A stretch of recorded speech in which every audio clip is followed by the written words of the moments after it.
Oke, jadi ya kebetulan pas juga kemarin kan libur ya, long weekend. So ya kita undur aja ke minggu ini. Kebetulan juga hari ini ARB mulai minus 15%. Jadi ya kita pantau reaksinya bagaimana. Dan somehow sebenarnya lumayan bagus reaksinya ya. Kalau ngomong menurutku gimana? Jujur menurutku reaksinya lumayan bagus. Reaksi market nggak sejelek yang kukira sebenarnya gitu. Kenapa gitu? Karena ternyata reaksi marketnya masih lumayan oke. Yang ARB juga nggak terlalu banyak. Plus buangan-buangannya agak besar. Bahkan sebenarnya kalau kita perhatiin hari ini malah net buy secara asing. Nah, jadi memang kalau kita perhatiin, oh ternyata ARB ini masyarakat nggak terlalu takut. Justru takutnya waktu sebelum atau menjelang ke ARB 15%. Nah, jadi apakah ini aman? Apakah ini bakal berlanjut? Nah, menurutku belum tentu. Karena ini baru hari pertama dan kita belum bisa membuat keputusan tersebut. Dan kita belum menemukan atau belum terjadi saham-saham yang habis naik dibanting turun ARB. Belum menemukan. So far belum ada. Ya kan? Karena baru sehari. Nah, jadi bagaimana? Apakah udah aman nih marketnya? Menurutku belum. Masih banyak yang harus kita pantau dan bahkan bulan Juni ini sebenarnya menurutku bisa jadi ya, bisa jadi ini bakal jadi bulan yang membosankan buat market. Nah, kapan menarik lagi? Nah, nanti di akhir Juni kan mulai-mulai tuh isu-isu pemilunya mulai heboh, mulai rame. Nah, nanti ketika udah mulai muncul-muncul, itu baru mulai rame lagi. Oke? Nah, prediksi kemarin IHSG bisa break ya. Karena pas di atas resist, materinya juga kuat. Ternyata undur yang kan bulan April gua prediksi dia turun ya. Ternyata bulan April dia malah sideways. Ya, April malah sideways. Nah, ternyata turunnya di bulan Mei. Jadi sell on Mei-nya terjadi, turun sampai ke support. Jadinya begini. IHSG sentuh resist, ya, di mana ini ada resisten kuat.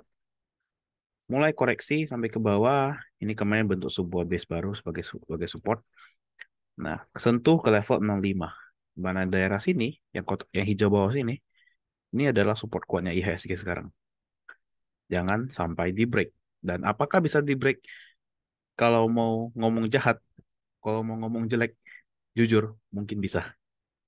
Ya, mungkin bisa di break. Kenapa? Karena kalau kita perhatiin marketnya, kita perhatiin market kita tuh sebenarnya enggak. Kalau ngomong bagus ya enggak sebenarnya. Secara overall ya, kita ngomong secara umum. Itu yang pertama. Kedua, secara dampak ekonomi dari global, masalah masalah utangnya US ya, masalah utang US, semua orang pada takut kan masalah utang US. Terus juga masalah hmm, dolar yang naik lagi, itu juga menjadi sebuah masalah. Nah, jadi menurut gue level 6.500 ini bisa di break dalam waktu dekat. Ada possibility. Oke? Makanya kita perhatiin, maka kita walaupun 1 bulan terakhir tuh net foreign buy gede, ini jangan ketipu. Ini tuh gara-gara goto di hari terakhir yang ditarik arah. Itu doang. Sisanya nggak terlalu berdampak signifikan sebenarnya. Bahkan kalau bisa dibilang ya asing tuh masih di sana-sana aja, belum belum keluar atau belum masuk sampai posisi yang besar yang memberikan dampak yang gede. Nah, ini karena Goto yang gede masuk kemarin. Kemarin Goto tuh dalam sebulan ya, itu sekitar 4,6 T. Nah, artinya ya dalam sebulan terakhir, artinya Goto aslinya tuh asing lagi net sell di sini itu. Di bulan Mei asing net sell. Nah, tapi karena Gotonya di hari terakhir net buy asingnya gede, makanya jadi hijau. Padahal harusnya Goto, padahal harusnya asing buang. Seharusnya. Oke. Makanya menurut gue ini masih bisa turun dan juga kita perhatiin ini sentuh support sekali lagi sentuh support sekali lagi itu chance-nya gede banget. Oke. Nah, net foreign buy sama net foreign sell juga lebih sangat tergantung sama MSCI hari terakhir ya. Kita perhatiin Goto ya ini udah pasti nggak valid, maksudnya karena MSCI jadi nggak terlalu signifikan dan ada banyak rebalancing juga, jadi ya nggak terlalu wow. Nah, net foreign sell dari Telkom ini juga penurunannya terakhir waktu di MSCI. Sisanya ya sebenarnya nggak terlalu signifikan bagaimana, karena memang rata-rata ya didorong oleh MSCI hari terakhir, kecuali kayak Bumi nih nggak, Indosat, film ini nggak. Oke, top gainers ini tercampur sama hari ini ya. ada NZIA, Esta, Hardware juga menarik dalam 1 bulan terakhir. Jadi saham-saham sektor retail tuh lagi menarik semua. DILD salah satu properti yang lumayan kenceng, film seperti biasa, yang kita masuk ya kayu juga masih oke, bahkan sampai hari ini juga masih cenderung menarik gitu. Oke. Nah, ini top losersnya kalau gue perhatiin sih calon-calon ke-50 semua, ini ke-50, ini juga. Laju mungkin enggak, Tice ya, Elite mungkin enggak, FUTR udah 50 ya, HJJ juga ya kemungkinan juga bisa kebuang sampai ke 50. Jadi IPO sekarang tuh cenderung ya rata-rata kalian tahu lah ujungnya kemana ya. Jarang ada yang sampai bertahan. Mending kita tarik yang kayak MBMA misalnya kan, lagi sideways saja itu lebih menarik. Oke, even corporate action bulan ini menurut gua nggak ada yang menarik, nggak ada yang sampai luar biasa yang harus kalian pantau. RUPS terjadi banyak banyak RUPS bulan ini. Cuma yang harus kalian perhatiin adalah Kamdit ya. Perhatiin Kamditnya, banyak yang ada Kamdit di hari ini juga banyak. Beberapa di tanggal berikutnya juga banyak Kamdit. Perhatiin Kamditnya aja. RUPS-nya sih saya tuh perusahaan-perusahaan yang kelas menengah ke bawah yang lain. Jadi nggak ada yang terlalu menarik, nggak ada yang terlalu wow. Ya kita lihat sebenarnya perusahaan-perusahaan ini juga sebenarnya kan mulai RUPS di bulan Juni. Kenapa? Karena kan bulan-bulan awal itu adalah RUPS-nya perusahaan-perusahaan gede. Nah, jadi perusahaan-perusahaan ini kemungkinan ada yang bisa main. Contoh, misalnya satu perusahaan kecil yang tiba-tiba bagi dividen gede gitu. Nah, cuman terlalu banyak bulan Juni. Jadi banyak perusahaan second liner, third liner, RUPS di bulan Juni. Oke. Nah, kita lihat secara sektoral ya. Secara sektoral, sebenarnya kalau kita perhatiin, ya, kelihatan ya. Oke. Kita open quote sektor ke basic material dulu. Nah, basic material sebenarnya nggak terlalu menarik ya. Ini bahkan di bulan Mei, sektor basic material tuh cenderung agak rendah, agak turun. Maksudnya agak turun bagaimana? Mereka nggak terlalu berjalan signifikan. Yang heboh-heboh siapa? Paling BEPS. Ya, BEPS kan yang sempat kemarin ada sistem error di bursa, di mana dia ARB tapi costingnya ARA tiba-tiba. Gitu. Padahal bidnya ARB. Nah, yang lain bagaimana? Apakah yang lain menarik? Kita perhatiin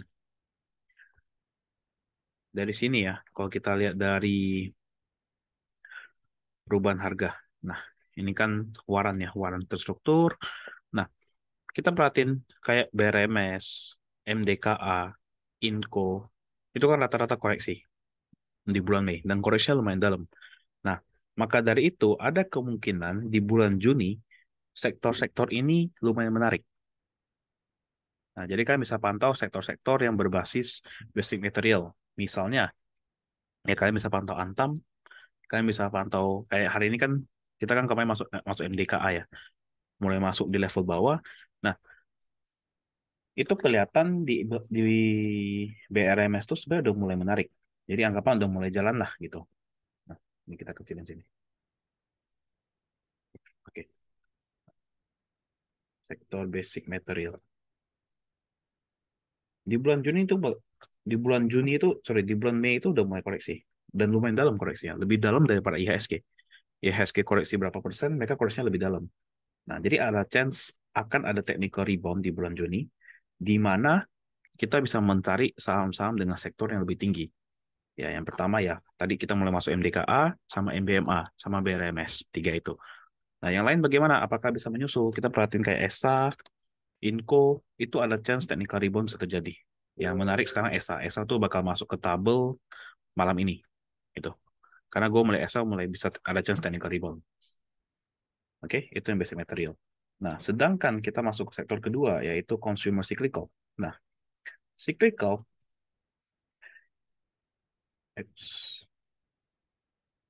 nah, cyclical sempat naik kenceng waktu bulan Mei. Didorong oleh apa? Didorong oleh perusahaan-perusahaan seperti S Hardware, ya, salah satunya. Karena S Hardware juga memberikan dampak yang lumayan gede, kan secara market cap juga lumayan gede ya, S Hardware ya. Oke, S Hardware lumayan gede, terus juga ah sisanya siapa? DRMA kemarin sempat jalan kan, habis itu koreksi, tapi ya masih oke. So far secara bulanan, DRM masih bagus, hari ini juga masih 8%. Nah, didorong oleh itu aja. IMAS. Nah, IMAS juga lumayan kenceng bulan Mei. Nah, jadi yang cyclical sebenarnya kalau diperhatiin, cyclical itu masih menarik di bulan ini, terutama menjelang masa pemilu. Oke. Untuk bagian mana, untuk sektor mana yang menarik? Nah, kayak MAPI. MAPI juga lumayan menarik untuk bagian cyclical. Cyclical, oke. Nah, jadi ya untuk bulan-bulan Juni, ada chance basic material bisa rebound, yang pertama. Yang kedua, ada chance cyclical juga bisa naik lagi, bisa lanjut kenaikan. Ya, kenapa gini? Kenapa cyclical menarik? Karena ARB 15% itu strategi yang ntar bakal gue bahas di kayak slide lah, bukan slide lah, lebih ke arah presentasi. Kenapa lebih lebih lebih cenderung main ke begituan? Karena bakal balik ke saham-saham yang cenderung lebih safe, cenderung lebih slow. Kayak MAPI. MAPI itu koreksi, naik dikit koreksi, naik dikit koreksi, ya kan? Tapi naiknya juga lebih cenderung pelan, cenderung lebih stabil dibandingkan saham-saham yang anggapannya lebih liar gitu. Nah, makanya kenapa kita harus mulai mencari saham-saham yang lebih defensif anggapannya. Nah, karena kita belum tahu market ini bakal sekasar apa, ya kan? Dulu 7% kasar dan 15% tuh untuk buang lebih kasar juga chance-nya gede, ya kan? Makanya mulai cari saham-saham yang cenderung lebih santai, cenderung lebih slow. Oke. Cyclical menarik. Untuk non cyclical yang ketiga. Nah, non cyclical kemarin sempat dorong naik oleh ICBP. Ya, kita perhatiin non cyclical tuh ICBP-nya kenceng. ICBP. ICBP di level 11.550 dan ini bisa dikonsider sebagai daerah all time high dia ya. Oh masih belum, all time high masih 12.000. Nah, apakah masih bisa naik? Secara teknikal ICBP itu memberikan sebuah strong uptrend. Ya, strong uptrend ICBP. Nah, sama juga saham-saham lain selain ICBP kita perhatinya ada Unilever. Nah, Unilever tuh memang lagi koreksi, tapi overall koreksinya bagus. Nah, Unilever juga salah satu saham yang kalau kalian mau pantau, untuk kalian swingkan, itu lumayan menarik. Tapi harus mainnya agak slow. Secara tren bagaimana ya? Secara tren itu Unilever short termnya tuh masih naik. Masih bagus. Dari 4.000 koreksi, sekarang di 4.500 ya cenderung masih oke. Ayam-ayaman juga membantu kenaikan sektor non-cyclical.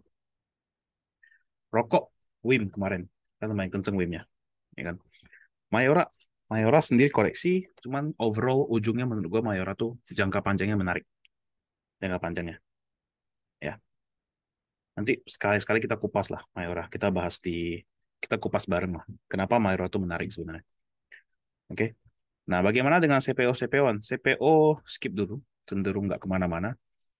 Nah, jadi ada kemungkinan bisa jadi sektor non cyclical di bulan Juni menjadi sektor yang agak slow.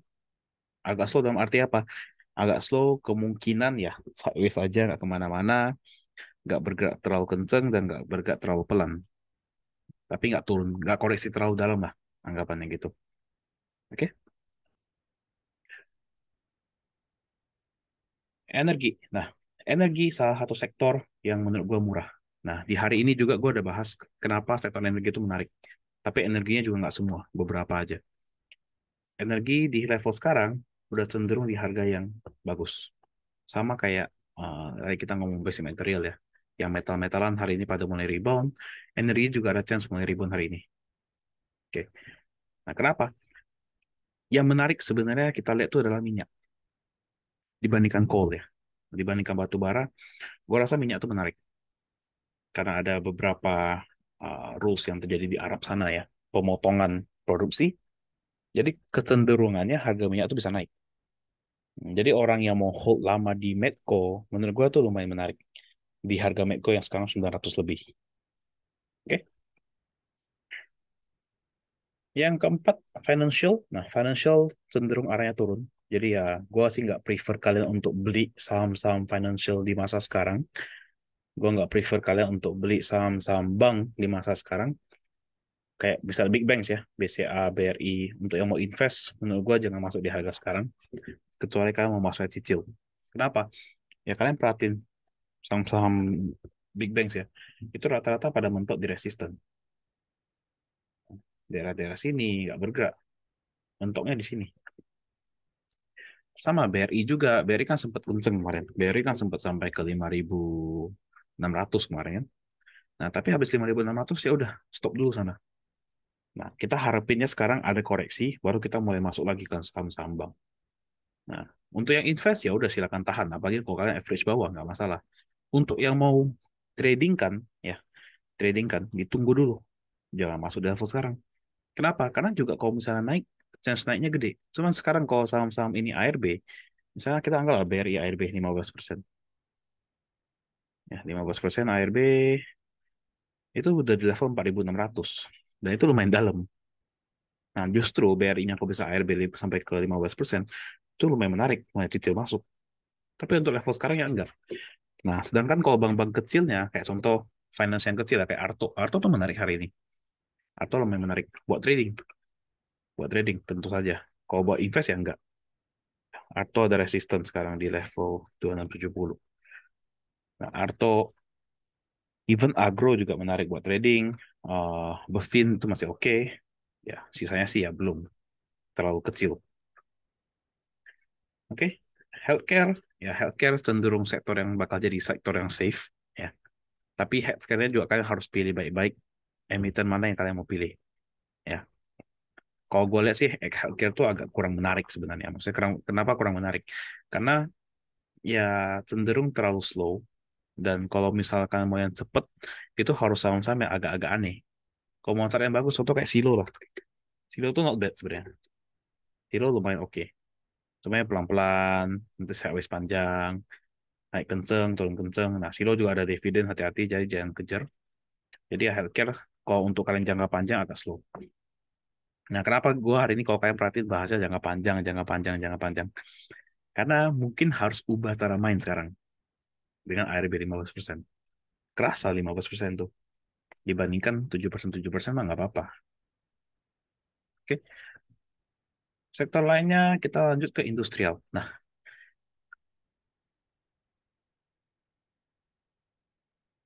oke. Industrial ini bakal didorong kemarin kan sama ASI. Ya, ASI juga tadi sempat untuk level 7.000. Ini mulai rebound. Apakah menarik? Ya, lumayan menarik. Tapi hanya ASI-nya. Kalau aku lihat perusahaan-perusahaan lain di industrial, itu ya nggak terlalu signifikan bagaimana. Nggak terlalu wow. Even UNTR sekalian pun, ya UNTR masih terlalu bergantung sama coal. Jadi kalau kalian mau cari posisi, salah satu yang menarik di tahun ini adalah ASI. Yang menurut gua bakal bisa berjalan, bakal ada chance untuk bergerak, naik lebih tinggi, itu adalah ASI. Apakah Bagger? Berat. Jujur aja berat. Karena ASI itu kalau secara Bagger, ya terlalu jauh. Maksudnya untuk di level 6.800 ya, dia mau Bagger, itu susah. Nah, cuma overall menarik, bisa cari posisi ketika ada koreksi. Oke. Nah, properti. Properti bagaimana? Ya, sama. Properti view gue belum berubah. Untuk akhir tahun, properti masih menarik. Jadi ya selama ada koreksi dari properti, silakan ditampung terus. Sumarekon, kemarin kan sempat ada yang naik di grup. Ini gimana, menarik nggak? Bilang, kalau mau Sumarekon aja. Oh, APLN kok nggak salah. Oh ya, ada yang nanya, APLN sama Asri boleh masuk lagi nggak? Kalau gue prefer skip. Kenapa? Kalau dikasih murah, mending masuk Sumarekon. Nah, masuk Sumarekon, masuk yang properti-properti jelas lah. Ya, properti-properti jelas. Memang APLN rebound hari ini. Ya, dari Asri, Asri juga rebound hari ini. Ya, cuman prefer gimana ya? Prefer cari-cari properti yang lebih oke. Maksudnya lebih oke gimana? Lebih jelas fundamentalnya. Karena kita main properti itu, aku nggak expect main properti itu pendek. Aku lebih expect main properti panjang. Dikasih koreksi, ya silakan nambah. Ya, hari ini break resistance 675. Bikin higher high di 680. Nextnya bisa ke arah 725. Nah, geraknya pelan-pelan. Tapi apakah beggar? Menurut gue potensi beggar adalah properti sekarang. Ya, auto. Oke, auto tuh sebenarnya menarik. Ya, aku lumayan suka sama auto. Aku baca-baca prospeknya auto segala macam sekarang. Kalau asinya gerak, autonya gerak. Ya, kenapa gitu? Ya mungkin banyak yang mikir. Orang kalau beli mobil jarang, masuk ke bengkel, jarang masuk ke bengkel yang authorized kayak auto gitu. Auto kan bengkel yang authorized kan ya. Nah, jadi menurutku nggak terlalu benar sebenarnya. Kenapa nggak terlalu benar? Orang kalau beli mobil baru, ya, orang kalau udah beli mobil baru, chance dia masih mau pakai bengkel-bengkel lama, ya, itu nggak terlalu memungkinkan menurutku. Kenapa nggak memungkinkan? Karena aku rasa, karena aku rasa kita kalau beli mobil baru, tapi kita masih masih pakai bengkel-bengkel yang nggak jelas, itu sayang, ya kan? Kita punya mobil baru, tapi setengah mau bengkelnya kita pakai bengkel sembarangan, bengkel-bengkel nggak jelas. Nah, itu agak sayang sebenarnya. Jadi menurutku kecenderungan orang sekarang, daripada dia pakai bengkel-bengkel nggak jelas, mending dia pakai bengkel resmi, ya, pakai bengkel resmi dari ASI, dari Astra, bayar lebih mahal, atau kadang ada masih ada garansi, tapi kerjaan jelas, nggak ditipu-tipu sama bengkel-bengkel eceran gitu. Oke. Sesuai kalau menurutku apakah auto menarik? Ya lumayan menarik. Apalagi kalau lihat dengan hari ini mantul di support 1970 ada kenaikan lagi, ini chance-nya bisa lanjut. Apakah bisa ke level berapa? Aku rasa kalau dari begini 2400 bisa lah auto. Lumayan menarik. Oke, dengan syarat apa? AC-nya juga harus naik. Penjualan AC naik, autonya pasti naik juga.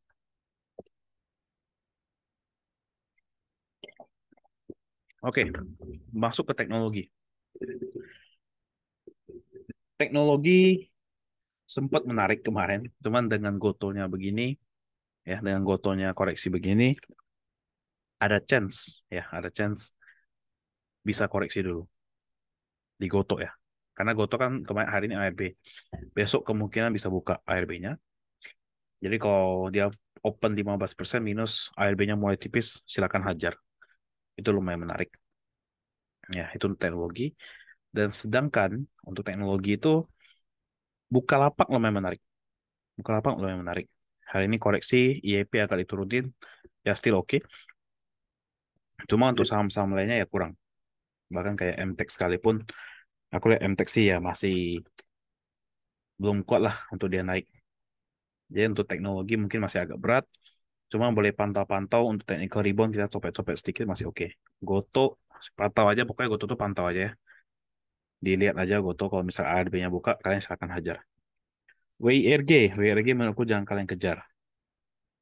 Hari ini kan sempat naik nih 15%. Jangan dikejar. Ujungnya gua rasa bisa ke 50 WIRG. Yang baru-baru IPO ini agak bahaya nih sekarang. Oke. So teknologi conclusion bulan Juni ya masih kurang menarik. Nah, transportasi. Oke, transportasi cenderung arahnya bakal sideways saja, belum kemana-mana. Kenapa gitu? Karena ya kalau dipantau, Temas juga kemana-mana, SMD juga kemana-mana. Cuma ada satu yang menarik di transportasi, yaitu Bluebird. Ya, Bluebird hari ini break resistant, 1880 di break, resisten kuatnya. Berhasil di break, sekarang di 1915. Aku rasa Bluebird bisa lanjut sampai ke at least 2000 tuh bisa. Dengan chance kenapa? Kemarin kan pas juga lagi ke Bali. Pantau-pantau, wah ini Bluebirdnya kenceng di sini. Gitu. Even di kota-kota manapun sekarang Bluebird mulai naik lagi. Pergerakannya Bluebird tuh mulai bagus lagi. Nah, kita lihat dari sektor realnya. Jadi kita lihat, lihat emiten itu dengan cuma dari bisnisnya bagaimana, kita lihat dari real life bagaimana. Apakah Bluebird mulai naik? Ya, Bluebird mulai menarik lagi. Ya kan? Nah, sekarang Bluebird juga udah mulai pakai aplikasi di mana kalian kalau booking nggak harus pakai Gojek, nggak harus pakai Grab, bisa mulai pakai Bluebird langsung. Cenderung harga lebih murah. Ya, ini sharing secara orang awam ya, secara manusia yang memakai pengguna ya. Ini juga aku ada bahas sama beberapa orang-orang di grup. Cenderung orang sekarang lebih prefer pakai Bluebird dibandingkan pakai Grab ataupun Gojek ataupun ya sama Grab atau Gojek atau yang lain lah. Kenapa? Karena Bluebird harga lebih murah jauh. Dari airport kalau misalnya kalian naik Bluebird itu bisa lumayan hemat dibandingkan kalian naik Grab gitu. Dan Bluebird kan nggak sembarangan, nggak sembarang kayak ngetos. Langsung ini berapa segini langsung kan nggak. Mereka masih pakai meteran. Jadi memang perhitungannya agak fair. Jujur gitu. Ya jangan shock kalau misalkan pendapatannya Bluebird, ya jangan shock kalau misalnya pendapatannya Bluebird di tahun ini bisa naik lumayan kenceng. Ya, bisa at least 1,5 kali lipat dari tahun lalu. Bukan 2 kali ya, 1,5 kali lipat. At least. Lumayan menarik. Ya. Kapal-kapal bagaimana? Apakah sektor kapal menarik? Nah, kalau menurutku sektor kapal sekarang itu oke, tapi nggak terlalu signifikan. Hanya berjalan normal. Jujur aja lagi sepi. Sebagai pelaku industri, sektor perkapal masih lumayan sepi di bulan ini, di bulan Mei. Nah, jadi ya belum terlalu menarik untuk kapal-kapalan. Oke. Jadi fokus saja ke beberapa yang menarik dan sebenarnya cenderung kalian harus pantau dulu pergerakannya bagaimana sekarang ya. Karena lumayan berantakan, banyak yang mau buang barang, banyak yang mau pergi, panik lah, anggapannya masih panik. Dan kepanikannya belum terjadi, itu jeleknya. Bahayanya itu. Kepanikan sekarang itu belum ada apa-apanya karena belum terjadi. Kepanikan sekarang itu baru dimulai justru. Oke, jadi ya lumayan hati-hati aja, jaga-jaga dulu. Kalau aku sih sekarang kayak hari ini trading BRMS, udah langsung antri jual udah. Kalau 33, ya nggak kejemput ya udah nggak apa-apa. Besok langsung saya jual lagi. Nah, kenapa begitu? Karena aku rasa agak ngeri-ngeri jujur marketnya. Agak ngeri-ngeri. Kita punya indeks tuh nggak kelihatan kuat. Itu yang pertama. Dan kalau lihat dari MACD aja udah mulai ke bawah, ada ke bawah. Nah, kita pantau lah di daerah support-support 6.500 tuh bagaimana. Kalau masih nggak mantul, oke siap-siap kita ketemu IHSG di level 5.800, 5.700. Oke? Nah, so oke kita lihat bulan ini jadi ya secara overall energi underperform, base industry underperform, transportation underperform. Ya, teknologi mulai membaik, tapi ini gua rasa nggak valid gara-gara Goto doang. Infrastruktur juga ya. Nah, oke, ada satu warning buat kalian. Hindari semua BUMN konstruksi. Ya, konstruksi. Hindari dulu.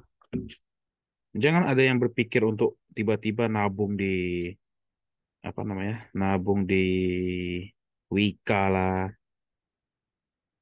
nabung di Adi lah.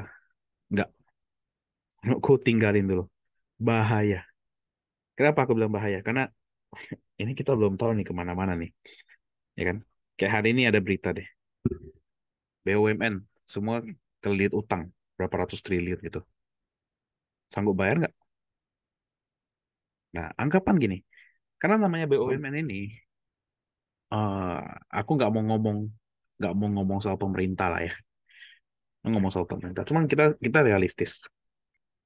Kita ngomong Wika, Wika misalnya kena masalah sama pemerintah. Oke, apa yang pemerintah lakukan? Tanam modal. WSBP kemarin terbitkan OWK, obligasi wajib konversi. Utang nggak bisa bayar, ganti ke saham. Ujungnya kemana? Gocap pasti. Yang ada OWK, OWK, ujungnya ke 50 ntar.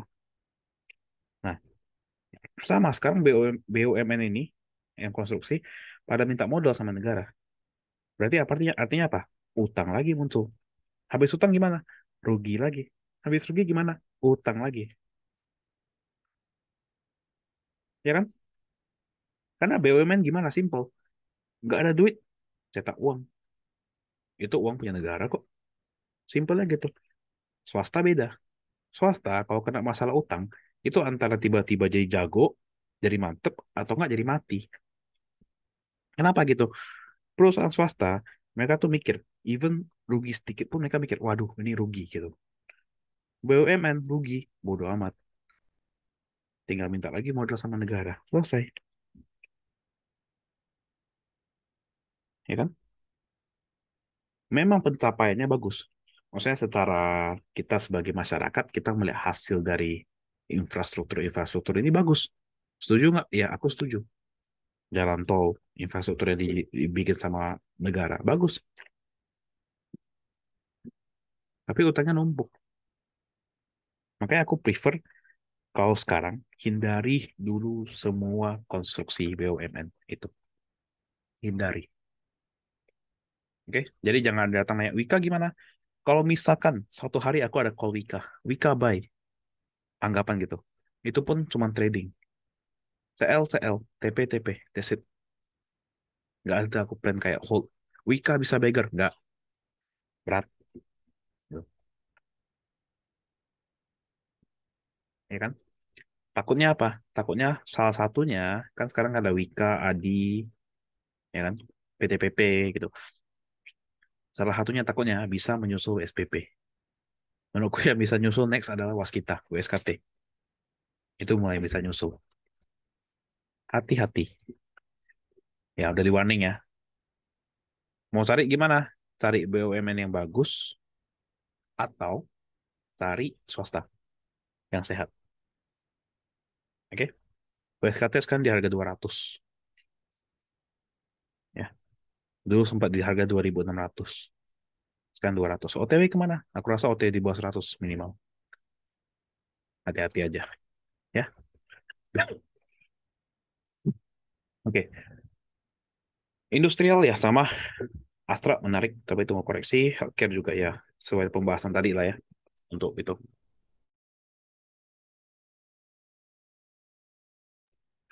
Cyclical. Nah, cyclical sendiri ya masih menarik sama. Kita coba incar di MAPI lagi. MAPI menurutku salah satu yang paling menarik semuanya. Dari semuanya MAPI paling menarik. SHB juga oke. Cuma kenapa MAPI? Karena MAPI bisnisnya banyak. Nggak fokus di satu. SHB kan fokus di mereka punya SHB aja. MAPI kan banyak toko. Satu sepi, ini rame. Masih oke.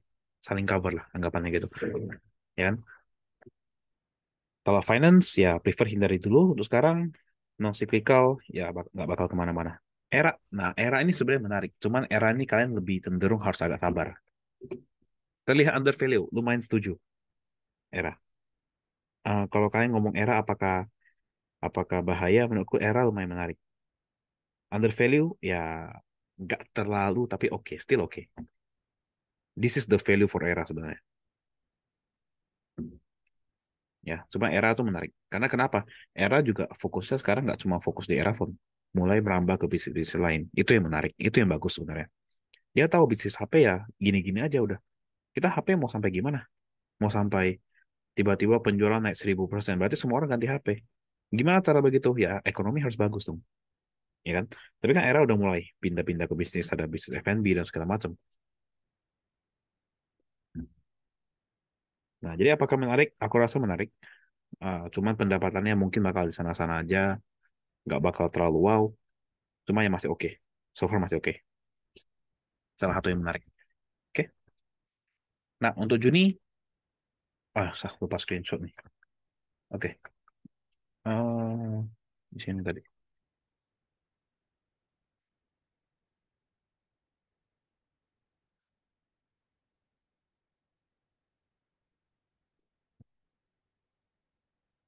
Oke. Juni, arahnya IHSG cenderung lebih ke mungkin bakal begini. Pertama gini. Ini yang pertama. Jadi dia bakal ini kan mantul dari support ya, pas ya. IHSG mantul dari support. Ini juga rebound. Hari ini kemarin closing rebound ditarik, tarikan ya. Hari ini juga ada rebound sedikit. Ada chance IHSG bakal tes ke resisten di level 6760, bakal mentok di sini ya. Baru ntar di bulan Juli mulai drop. Karena menurutku bulan Juni, Juli, Agustus, September itu bakal jadi bulan yang lumayan jelek. Bisa turun dulu. Apalagi menjelang ARB 25%. Kalau ARB 15% ini dampaknya jelek, 25% bisa lebih jelek lagi.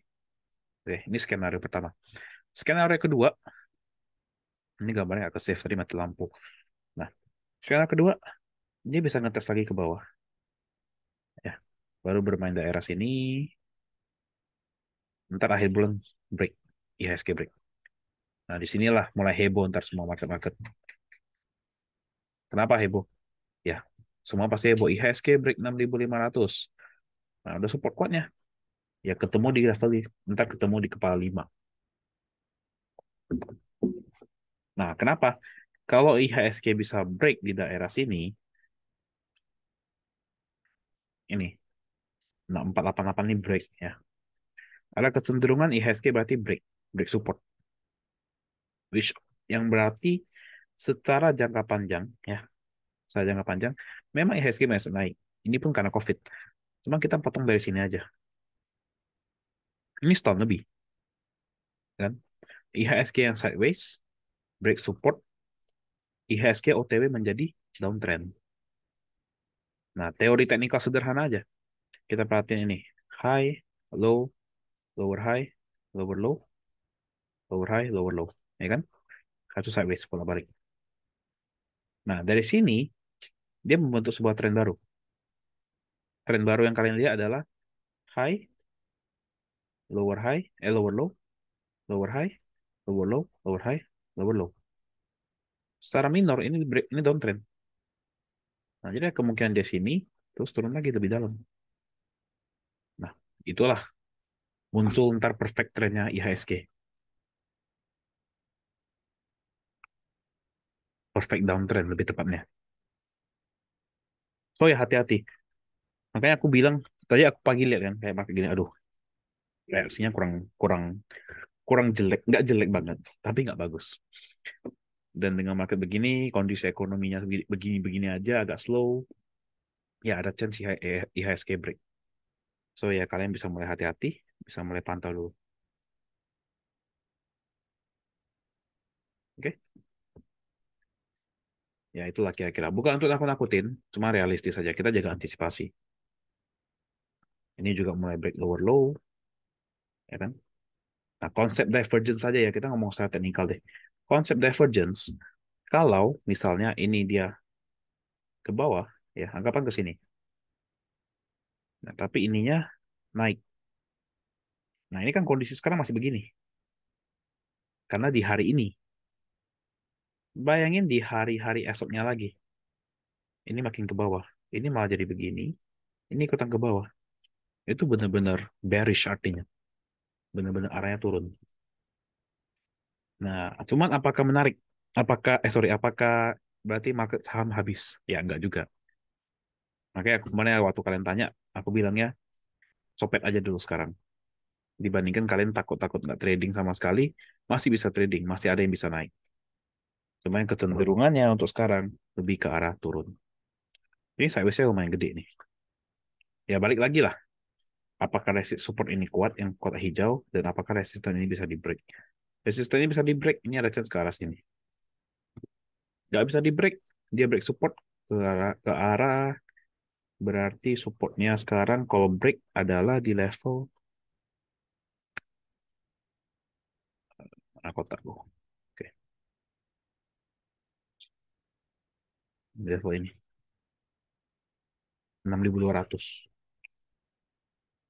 Oke, ya balik lagi ya, bukan aku takutin, cuman ini kita worst case aja skenario. Kalau memang break ya bagus, nggak apa-apa. Kita tinggal putar arah, selesai. Cuma dengan kondisi big banks-nya begini, lagi pada mentok-mentoknya ya kurang menarik gitu. Oke,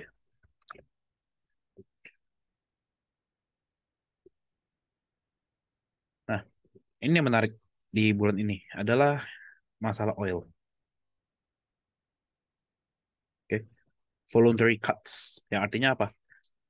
Arab sebagai salah satu produser minyak terbesar itu berencana untuk memotong semua produksinya. Yang artinya apa? Supply bakal turun. Ketika supply bakal turun, yang terjadi apa? Harga naik. Kenapa? Karena supply turun, demand-nya sama. Orang masih butuh oil, masih butuh oil. Demand-nya sama, supply turun, turun, price-nya naik. Teori ekonomi dasar. Nah, ketika harga oilnya naik, harganya naik, yang menarik adalah saham-saham minyak kayak Medco salah satunya. Itu aja. Nah, yang lain bagaimana? Apakah dampaknya bakal berujung gede gitu misalnya ya? Nah,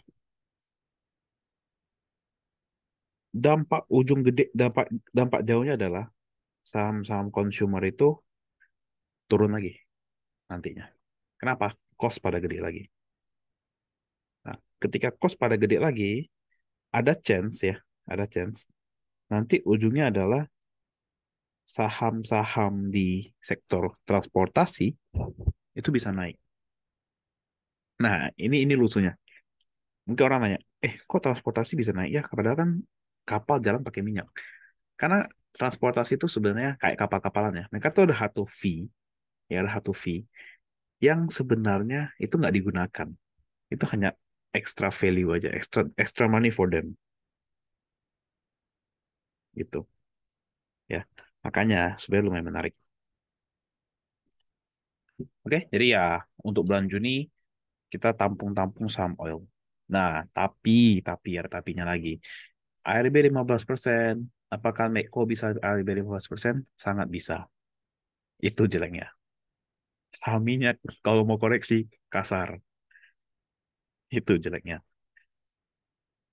Cuman ya dengan risk and reward yang lumayan oke, menurut gua oke. Gitu. Oke? Nah, jadi kita ya masuk dulu. Emiten emas, sorry kalau udah dibahas tekad masuk, telat masuk.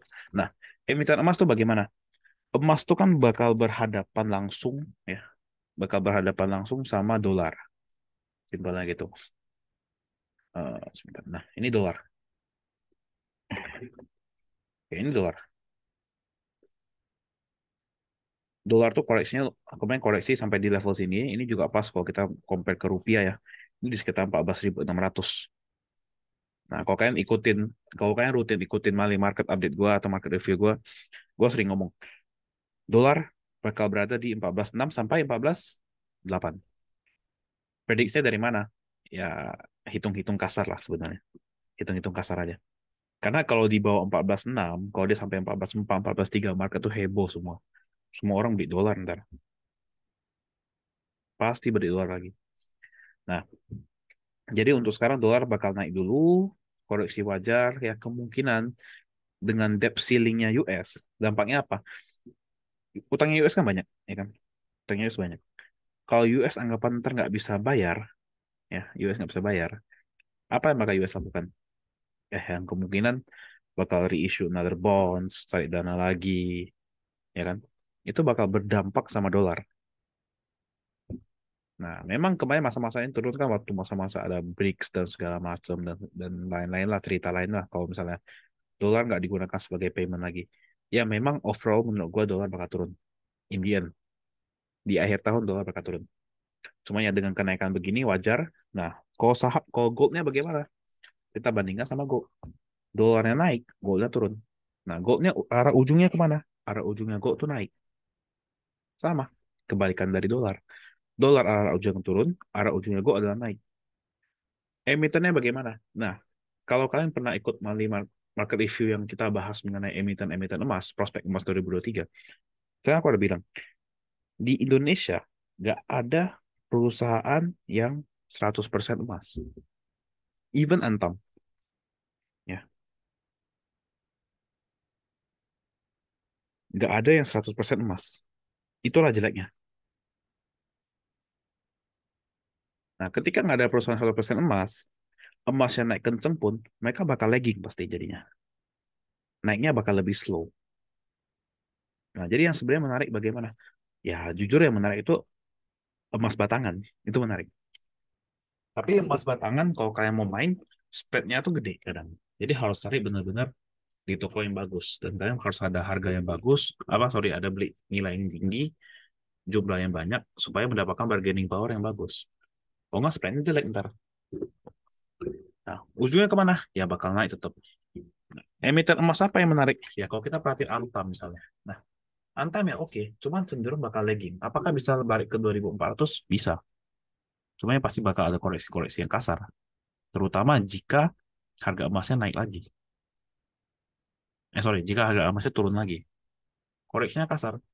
Ya kalau kita bisa dapat di level 1800, 1700 tuh Antam menarik. Nah, even candle hari ini aja ya, Antam menarik hari ini. Untuk hari ini. Nah, balik lagi. Di XY-nya bagaimana arahnya? Arahnya naik atau turun? Kalau kita lihat situasi sekarang, kemungkinan masih bisa naik. Ada koreksi wajar, tapi masih bisa naik. Baru mulai lanjutkan penurunan. Ya. So ya, konklusinya emiten emas oke, tapi not now. Ini bukan waktunya. Ujungnya oke. Nah, balik lagi ya, emiten emasnya cari yang produksi emas, bukan jualan emas kayak HRTA. HRTA tuh memang emas, tapi dia jual emas batangan. Dia jual emas batangan, cost-nya adalah nilai emas. Nilai emas tinggi, harga jual dia emang tinggi, tapi beban dia tinggi. Ini kemarin naik kenceng, ini pasti ada kepentingan. Nggak mungkin semua sembarang naik. Maka kita tuh dibagi menjadi beberapa bagian, nggak cuma sekedar fundamental teknikal. Ada yang namanya kepentingan juga. DILD bisa naik. Emang properti DILD laku? Ya nggak juga. Cuma DILD naik. Kenapa bisa naik sampai sekencang itu ya? Gue rasa ada kepentingan. Contohnya, sorry ya, bisa aja LKH jualan. Kita lihat aja ntar. Dan menurutku hal itu kejadian, chance hal itu kejadian itu gede banget. Tinggal tunggu aja. Tiba-tiba mungkin LKH menjual saham-saham DILD dia. Possible banget. Karena kalau dia bisa naik sekencang itu, pasti ada kepentingan. Hmm. VKTR, oke kalau subs. Ya, aku jujur, aku belum baca semua IPO yang bakal terjadi. Ada VKTR, ada Aman. Aku belum pergi baca lebih dalam. Cuman overall ya dengan harga 100 sampai 130 ini biasa menarik ya dengan harga segini ya. Aku cuma lihat kasar dari perusahaannya Bakri. Aku lihat ini menarik gitu. AMMN kemungkinan menarik tapi tipenya bakal mirip seperti NCKL.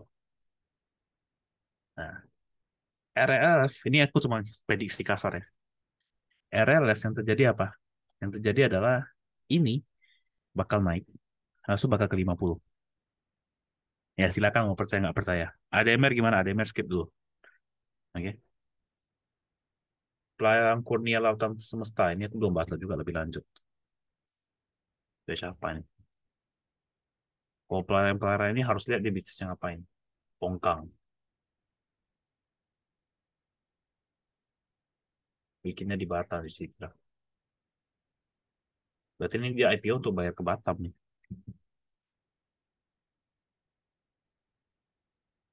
Ya belum lah, belum sempat baca lah. Ntar aku sempat, kalau ada waktu aku baca dulu.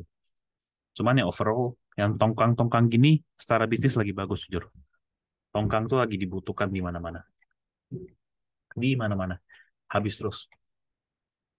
Nah, cuma bisnis perkapalan ini resikonya gede. Ya, so overall IPO ntar kita review sekali lagi lah. Kalau sempat aku bikin live, kita review sama-sama. Jadi kalian bisa tahu aku reviewnya tuh ngapain-ngapain aja.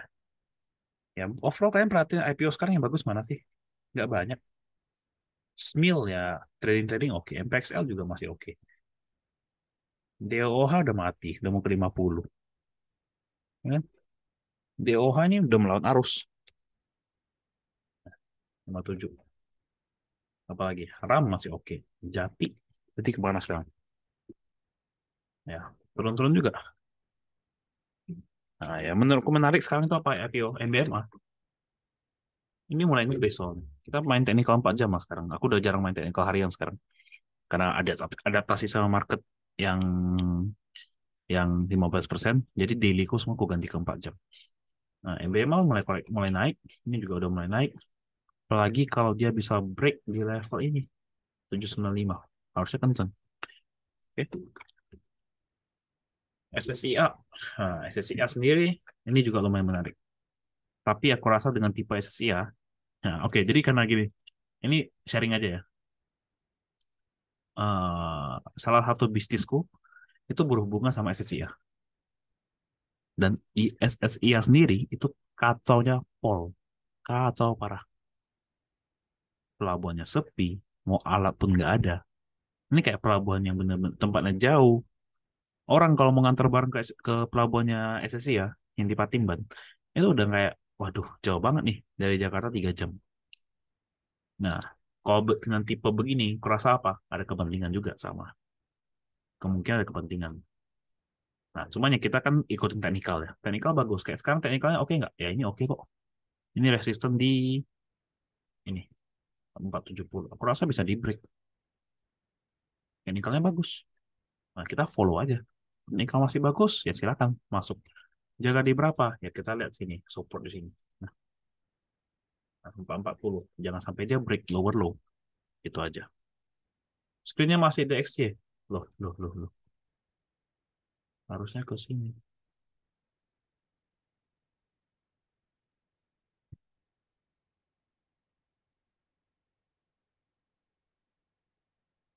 Oke, udah belum? Berarti dari tadi IPO aku buka-buka file IPO nggak ada kelihatan ya? Yang aku buka file IPO tuh nggak ada ya?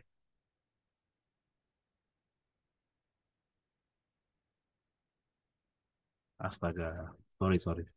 Nggak, tadi aku sempat buka ini. Pelayaran Kurnia Lautan Semesta. Sempat buka VKTR sedikit. Cuman ya belum terlalu panjang soalnya. Dia nggak ada yang prospektus singkat. Nah ya udah overallnya gini, SSIA-nya menarik secara teknikal. Ya secara bisnisnya ya nggak terlalu wow lah sebenarnya. Gitu. Oke. INKP SMGR. Nah, INKP itu sekarang ada satu masalah.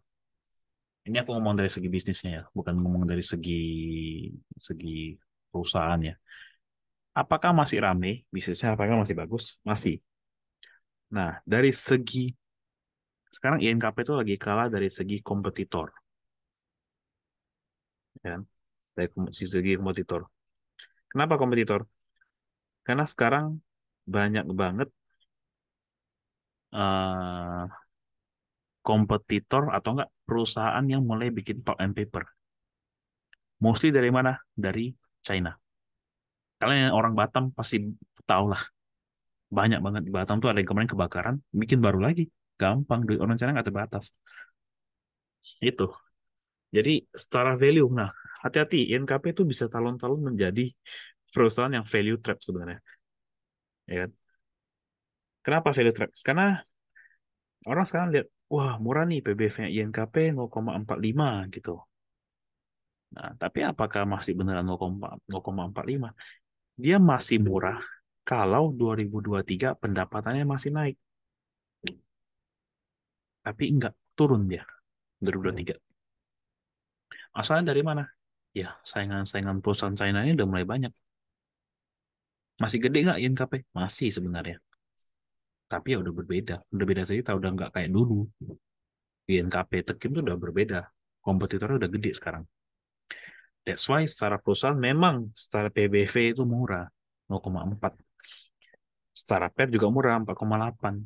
Tapi udah nggak sestabil dulu. Kalau tahun ini income dia dari kuartal pertama itu lebih gede dari kuartal 1 2022. Oke, itu murah. Tapi dia turun. Jadi ya hati-hati aja. Mungkin perlu koreksi agak dalam baru dia bisa naik kenceng balik ke level segini lagi. Nah, SMGR itu bakal berdampak juga mirip ke arah konstruksi. Memang bukan masalah utang, cuman harus tergantung dari properti dan konstruksinya. Nah, konstruksinya berjalan, SMGR-nya bagus. Nah, tapi kan SMGR kalau aku lihat arahnya tuh lebih mirip ke properti dibandingkan konstruksi ya. Jadi propertinya harus jalan, baru semen-semenan bisa jalan. Untuk sementara ya semen nggak terlalu wow.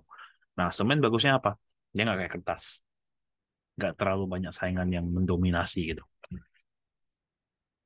Oke. Ya, sama. Kalau kita ngomong SMGR, INTP pun juga sama. Nah, arahnya bakal ya bolak-balik. Tapi dia nggak turun dalam, nggak turun dalam. Karena kenapa ya? Ekonomi segini-segini aja. Belum membutuhkan penggunaan yang banyak, ekonominya belum kenceng, semennya juga belum kenceng. Masih overall di sana-sana aja. Cuman ya masih oke, lebih safe untuk sekarang dibandingkan kita main ke arah kertas-kertasan. Oke, Excel.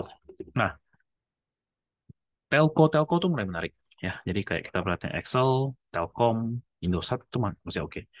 Excel ini sebenarnya kalau kita perhatiin teknikal ya ini juga masih bagus, uptrend untuk main short term trading ya. Menarik.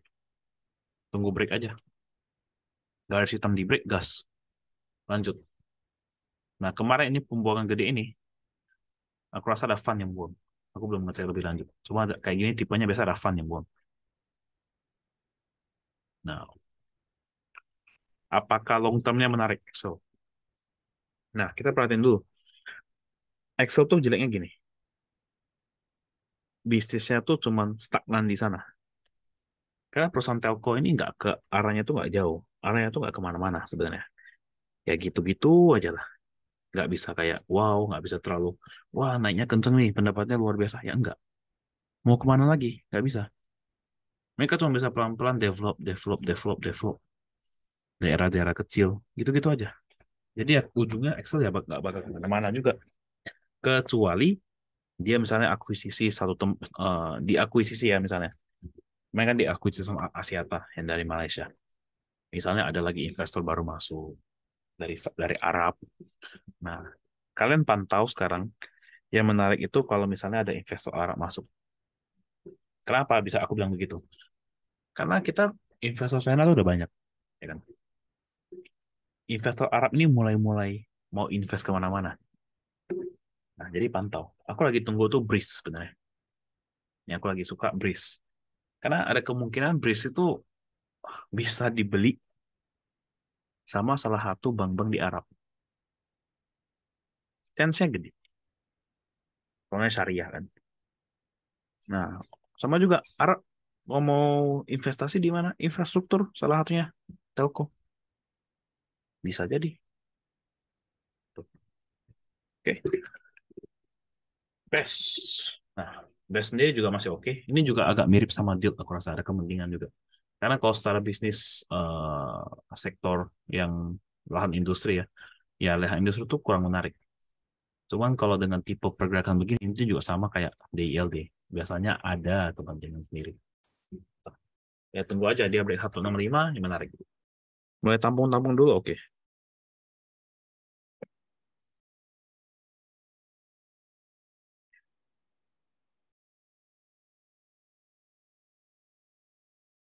Oke, ada kita mulai dulu lah. Teko yang nggak pernah gerak sama sekali MTEL. MTEL ada gerak kemarin. Sempat drop kan. Ini secara overall downtrend nih. MTEL ini. Nih, tower-toweran kurang menarik lah. Kalau mau cari yang di bisnisnya langsung. Yang dipakai oleh masyarakat. Karena tower-toweran sih gitu-gitu aja sebenarnya. Ya, oke. Kita bahas dulu ya strategi-strategiku kalau misalnya di market begini bagaimana.